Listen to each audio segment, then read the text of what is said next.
என் இனிய நல்உறவின் உறவுகளே, நாம் இன்று 27/6/25 இருக்கின்றோம். தூய ஆவியின் துணை நம்மில் என்றும் நமக்கு. அன்னையோடு இணைந்து நாம் தொடரும் சங்கீத தொடர்ச்சி 90 1 2 3.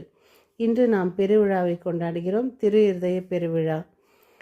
திரு இருதயம் நமக்காக திறக்கப்பட்டது. நமக்காக அவர் இதயத்தை தூய்மையாக்கினார், நாம் தூய்மையாக வேண்டும் என்று. இன்றைய வாசகம் ரோமையர் 5:5-11.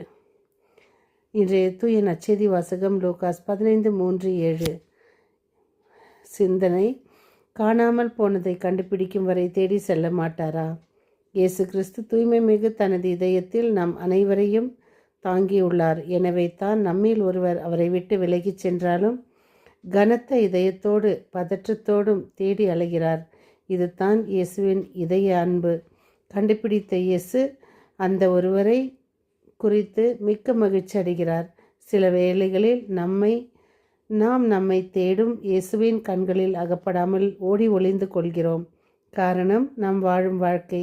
அப்படி நாம் பயந்து ஒளிந்து கொள்வதை விட மனம் திரும்பி மன்னிப்பு வேண்டுவதையே ஆண்டவர் விரும்புகிறார். என்னை தேடி வரும் ஆண்டவரை நான் தேடுகிறேனா? இன்று நான் ஆண்டவரை விட்டு விலகி இருக்கிறேனா? நம் வாழ்வில் பல தேடல்கள். இந்த விவிலியத்தில் நமக்கு கொடுக்கப்பட்ட தேடல்: காணாமல் போன ஆடு, காணாமல் போன மகன், தந்தையிடம் கோபித்து தன் பணத்தை பெற்றுக்கொண்டு சென்றவன், காணாமல் போன நாணயம். இதுபோல் ஒவ்வொருவரையும் மகன் திரும்பி வரும்போது தந்தை பெற்ற மகிழ்ச்சி, திரும்பி போன நாணயம், காணாமல் போன நாணயம் தேடி கண்டுபிடித்த போது அண்டை வீட்டாரோடு கொண்டாடிய அந்த மகிழ்ச்சி. நாம் தொடரும் இந்த ஒவ்வொரு வார்த்தைகளையும் நாம் இறைவனிடம் சென்று இறைவனிடம் கொண்டு சேர்க்க வேண்டும். நாம் தொலைத்தவற்றை தொலைத்துவிட்டு கலங்கி கொண்டு இருக்கிறோமா? முதலில் நாம் எதையெல்லாம் தொலைத்தோம்? ஆன்மாவையா? நல்ல உறவுகளையா? பணத்தையா? பொருட்களையா? நண்பர்களையா? ஆனால் உண்மையான நம் தேடல் என்ன? பொருளையா? அல்லது மற்ற உலக பிரகாரமான காரியங்களையா? எதை தேடுகிறோம்? நம் தேடல் தான் என்ன? இறைவா, என் தேடல் நீயாக இருக்க வேண்டும்.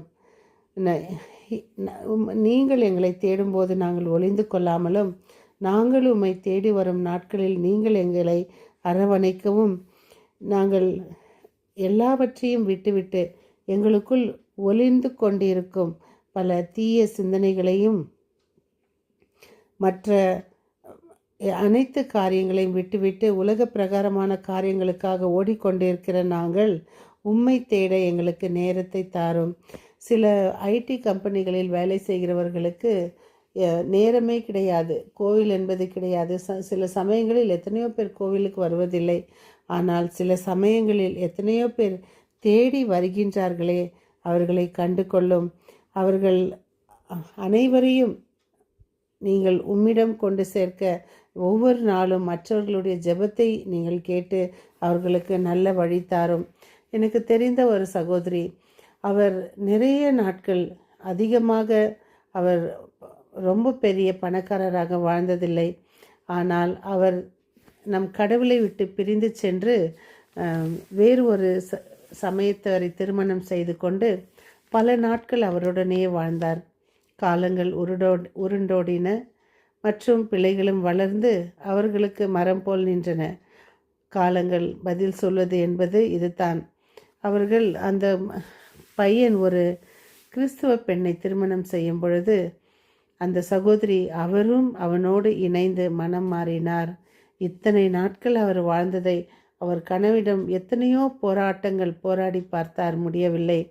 ஆனால் அவரை அப்படியே விட்டுவிட்டு அவர் தன் மகனோடு இணைந்து கிறிஸ்துவுக்குள் திரும்பி வந்தார். விண்ணகத்தில் எவ்வளவு மகிழ்ச்சி இருந்திருக்கும். ஆனால் அது சரியா தவறா தெரியவில்லை. ஆனால் இன்று அவர் ஆண்டவரின் தோள் மேல் மிகவும் நன்றாக சந்தோஷமாக கோவிலுக்கு சென்று நல்ல ஒரு இடத்தில் சுகமாக அவர் பட்ட கஷ்டங்களை எல்லாம் போக்கி, அவர் பட்ட கஷ்டங்களிலிருந்தெல்லாம் அவருக்கு விடுதலை கிடைத்து அவர் பெரிய ஒரு சுகமாக இறைவனின் இல்லத்தை அடிக்கடி நாடி பல ஆசிரை பெற்று வாழ்கிறார். இதோ நாமும் அந்த சகோதரியைப் போல் நமக்குள் இருக்கும் அனைத்தையும் விட்டுவிட்டு இறைவனை தேடுவோமா? நம்மை தேடும் இறைவனை நாம் கண்டுகொள்ள, இறைவன் கண்டுகொள்ள நாம் ஜெபிப்போமா? அன்பு இறைவா, இதோ எங்கள் தேடல் நீங்களாக இருக்க வேண்டும், உங்கள் தேடல் நாங்களாக இருக்க வேண்டும்.